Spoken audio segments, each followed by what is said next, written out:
Let me ask you something. Have you ever answered a question and, in that instant, you felt weaker?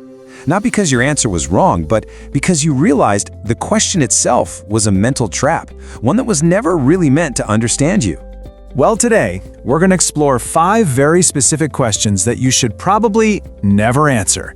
And this isn't about being rude or afraid.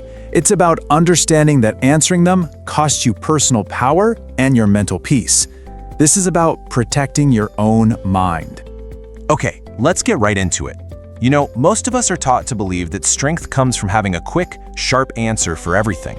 But a lot of Stoic philosophy actually teaches the complete opposite. Real strength is found in knowing when not to respond at all. Look, the Stoics got this. We can't control what other people say or what they ask. It's impossible. But what we do have is absolute, 100% control over the gates to our inner world. The 5 questions we're about to cover, they're basically keys, specifically designed to pick those locks. So, the first 2 questions are all about one thing: control. They're these subtle little attempts by others to control the narrative of who you are, to shape how you see yourself. It's time to reclaim that frame. And there it is. Sounds pretty innocent, right? But it's not. This question is a strategic move. It's designed to frame your silence as some kind of weakness, a flaw that you now have to explain. But in reality, silence is often a sign of clarity. From a Stoic point of view, unnecessary speech is actually a form of surrender. The moment you rush to explain why you're quiet, you're just handing over control of the situation. Your silence doesn't need to be justified. So what do?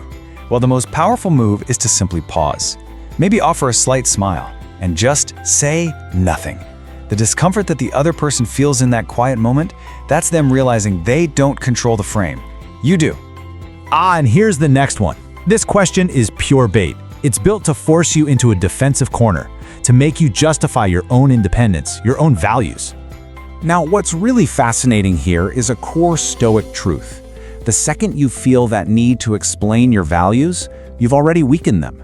True wisdom is about caring selectively, and you never have to explain that choice. The most effective response here isn't a comeback. It's just calm, neutral composure. That self-possession, that inner peace, it answers the question far more powerfully than any words you could ever come up with. All right, let's move on to the next set of questions. Now these are more direct attacks. They're designed to demand vulnerability from you, to pry open your inner world and go after your core identity. You know, this question almost always shows up right when you start to grow, right when you set a new boundary or stop apologizing for your ambitions. It's a direct assault on your sense of self. See, the Stoics taught that your identity is internal. It is never up for negotiation. The moment you start trying to justify who you are to someone else, you're basically handing them the pen and letting them become the author of your life. The correct response is no response. This one. It's a classic deflection tactic, isn't it? It so skillfully flips the responsibility. Suddenly, the focus isn't on the behavior that caused your reaction, it's on your reaction itself. Your reaction is put on trial. So here's the crucial point. Stoic emotional mastery isn't about suppressing your feelings, it's about understanding them. And you do not owe anyone an explanation for how your nervous system works. The most strategic response is just to stay calm and disengage. True strength is not having to justify your feelings. This might just be the most dangerous question of them all. And it's not because being afraid is a bad thing, it's because revealing your fear to the wrong person, well, that gives them a weapon. It gives them leverage over you. And this gets to a core rule of self-preservation. Vulnerability is absolutely a strength, but only when it is chosen, not when it's forced out of you. Not every listener has earned the right to hear your truth or your fears. Here's a good principle to try and live by. Share your growth, not your open wounds. Your silence on this matter protects your healing process, and in the long run, it protects your future strength.